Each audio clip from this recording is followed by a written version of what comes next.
এই আসাম ত্রিপুরার সাথে বাংলাদেশের ঐতিহাসিক সম্পর্ক ছিল।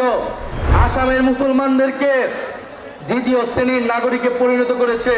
বাঙালি বিরোধী আন্দোলন চলছে। আসামে বাঙালি জাতিগোষ্ঠীকে, মুসলমান এবং হিন্দুদেরকে বাংলাদেশি সাব্যস্ত করে সেখানে তাদের নাগরিকত্ব কেড়ে নেওয়া হচ্ছে। পুরো দক্ষিণ এশিয়ার নিপীড়িত দলিত, মুসলমান এবং বাংলা ভাষীদের পক্ষে বাংলাদেশ লড়াই করবে। আমরা সংগ্রাম করতে জানি, আমরা লড়াই করতে জানি। রোদ বৃষ্টি ঝড় সবকিছু উপেক্ষা করে মানুষের অধিকারের জন্য আমরা রাজপথে থেকেছি সেই জুলাই আগস্ট থেকে এই জুলাই আগস্ট পর্যন্ত 1 বছর হয়ে গিয়েছে। সংগ্রামী মৌলভীবাজারবাসী, এই 1 বছরের দ্বার প্রান্তে আমরা এসেছি মৌলভীবাজারে দেশ গড়ার ডাক দিয়ে। কারণ জুলাই আগস্টে আমরা বলেছিলাম একটি নতুন বাংলাদেশ লাগবে, একটি নতুন বন্দোবস্ত লাগবে। পুরনো সিস্টেমে, পুরনো আইনে আমরা আর এই বাংলাদেশকে পরিচালিত হতে দেব না।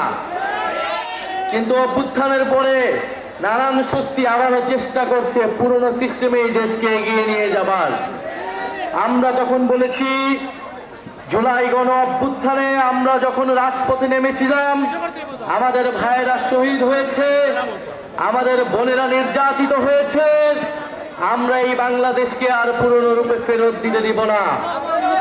বিচার সংস্কার এবং নতুন সংবিধানের মাধ্যমে আমরা একটি নতুন বাংলাদেশের যাত্রা শুরু করতে চাই।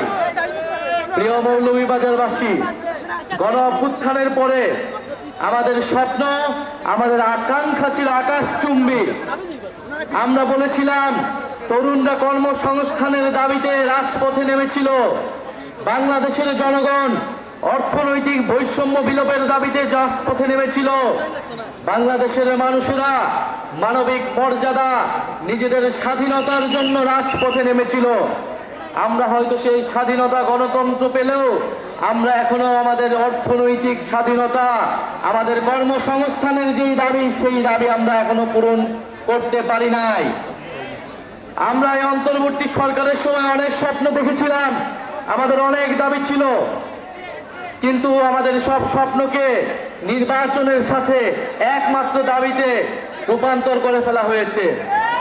আমরা বলেছি আমরা নির্বাচন চাই, আমরা গণতন্ত্রের পক্ষে লড়াই করা শক্তি, আমরা ভোটাধিকারের জন্য লড়াই করা শক্তি, কিন্তু বিচার সংস্কার ছাড়া নির্বাচন অর্থহীন হয়ে যাবে। এই নির্বাচনকে জনগণ গ্রহণ করবে না।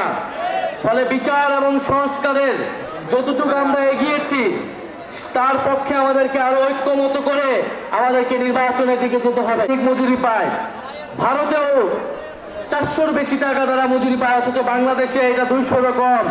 179 টাকা মাত্র তারা মজুরি পায়। 179 টাকায় একজন শ্রমিক কিভাবে তার দিন যাপন করবে, কিভাবে তার স্বাস্থ্য, শিক্ষা, তার পরিবারকে তার ভরণ পোষণ ব্যয়ভার বহন করবে?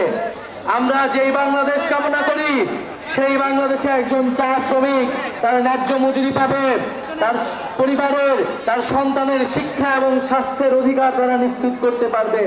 আমরা এমন একটা বাংলাদেশ চাই। এই মৌলভীবাজারে আমরা চা শ্রমিকদের অধিকার নিশ্চিত করতে চাই। এই মৌলভীবাজারে যারা বিভিন্ন জাতিসত্তা রয়েছেন, খাসিয়া, পাংখোয়া সহ বিভিন্ন ক্ষুদ্র জাতিসত্তা রয়েছেন, আমরা তাদের অধিকার নিশ্চিত করতে চাই। মৌলভীবাজারে যারা আলেম সমাজ রয়েছেন, যারা মাদ্রাসার ছাত্র রয়েছেন, আমরা জানি জুলাই গণ অভ্যুত্থানে এই মৌলভীবাজার সহ সারা বাংলাদেশে আপনারা ইনসাফের পক্ষে, বাংলাদেশের স্বাধীনতার পক্ষে লড়াই করেছিলেন। বাংলাদেশের সেই স্বাধীনতার পক্ষে, জনগণের পক্ষে, জুলুমের বিপক্ষে আপনাদের যে লড়াই, সেই লড়াই অব্যাহত থাকবে। জাতীয় নাগরিক পার্টি আলেম সমাজের পক্ষে থাকবে ইনশাআল্লাহ। প্রিয় সংগ্রামী বন্ধুগণ, বিবিসিতে একটা রিপোর্ট দেখলাম আমরা হবিগঞ্জ জেলার বানিয়াচংয়ে, যেখানে পুলিশ হত্যাকে প্রমিনেন্ট করে তোলা হচ্ছে। এই পুলিশ হত্যার দায় আমাদের অভ্যুত্থানকারী ছাত্র জনতাকে দেওয়ার প্রচেষ্টা করা হচ্ছে। আমরা দৃঢ়ভাবে বলতে চাই, 3রা আগস্ট আমরা এক দফার মাধ্যমে স্পষ্ট করেছিলাম আমাদের এই লড়াইটা শেখ হাসিনার ফ্যাসিস্ট শাসনের বিরুদ্ধে লড়াইয়ে পরিণত হয়েছে। আমাদের এই কোটা সংস্কারের আন্দোলন ছিল শান্তিপূর্ণ আন্দোলন। শেখ হাসিনার পুলিশ, ছাত্রলীগ, সন্ত্রাসী বাহিনী গুলি চালিয়ে বর্বরোচিত হামলা করে আমাদেরকে অভ্যুত্থানের দিকে নিয়ে যেতে বাধ্য করেছিল। আমরা শান্তিপ্রিয় ছাত্র জনতা বাধ্য হয়েছিলাম প্রতিরোধ গড়ে তুলতে, বাধ্য হয়েছিলাম লাঠি হাতে তুলে নিতে, আমরা বাধ্য হয়েছিলাম ফ্যাসিস্টদের বিরুদ্ধে সংগ্রাম করতে। ৩রা আগস্ট আমরা স্পষ্ট করেছিলাম এই লড়াইটা ফ্যাসিস্ট রাষ্ট্র, ফ্যাসিস্ট বাহিনীর বিরুদ্ধে জনগণের লড়াই। ফলে সেই লড়াইয়ে জনগণের পক্ষে যারা ছিল তারা বাংলাদেশের স্বাধীনতার জন্য, মুক্তির জন্য লড়াই করেছিল। যারা শেখ হাসিনার পক্ষে যে সকল পুলিশরা ছিল, যে সকল সন্ত্রাসী বাহিনী ছিল, তারা ফ্যাসিস্ট বাহিনী হিসেবে, দোসর হিসেবে সাব্যস্ত হয়েছিল। প্রিয় সংগ্রামী বন্ধুগণ, আমরা জানি মৌলভীবাজার একটি সীমান্তবর্তী জেলা। আপনাদের সাথে আসাম ত্রিপুরার সীমান্ত রয়েছে। এই আসাম ত্রিপুরার সাথে বাংলাদেশের ঐতিহাসিক সম্পর্ক ছিল, সাংস্কৃতিক সম্পর্ক ছিল। আমরা জানি আসামে দীর্ঘদিন ধরে বাঙালি বিরোধী আন্দোলন চলছে। আসামে বাঙালি জাতিগোষ্ঠীকে, মুসলমান এবং হিন্দুদেরকে বাংলাদেশি সাব্যস্ত করে সেখানে তাদের নাগরিকত্ব কেড়ে নেওয়া হচ্ছে। আমরা কয়েক বছর আগে এই হিন্দুত্ববাদী মোদি দেখেছি এনআরসি আইনের মাধ্যমে আসামের মুসলমানদেরকে দ্বিতীয় শ্রেণীর নাগরিকে পরিণত করেছে। আমরা স্পষ্টভাবে বলতে চাই, এই মৌলভীবাজার থেকে বাংলাদেশে আমরা যে সম্প্রীতির রাজনীতি করতে চাই, পুরো দক্ষিণ এশিয়ায় এই সম্প্রীতির রাজনীতি আমরা ছড়িয়ে দেব। পুরো দক্ষিণ এশিয়ার নিপীড়িত দলিত, মুসলমান এবং বাংলা ভাষীদের পক্ষে বাংলাদেশ লড়াই করবে। প্রিয় মৌলভীবাজারবাসী, আজকে আপনারা এসেছেন, আপনাদেরকে সাধুবাদ জানাই। জাতীয় নাগরিক পার্টি ইনশাল্লাহ আপনাদের অধিকারের জন্য কথা বলবে। ইনকিলাব, ইনকিলাব, এই ক্ষমতা না জনতা, ইয়া প্রশ্ন সংগ্রাম, ইনকিলাব, এই মুজিববাদ, মুজিববাদ।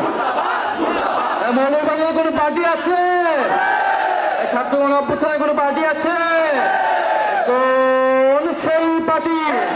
সবাই বলো, হাতের তালি, মুখে তালি। সারা দেশে হলো না, ইয়ারব জোরে সারা দেশে মৌলভীবাজারে সবার সেরা সংসদে সংগ্রামে ইনকিলাব, ইনকিলাব। আপুরে দিলাও, দাঁড়াবো, দাঁড়াবো, দাঁড়াবো, দাঁড়াবো। সংগ্রামী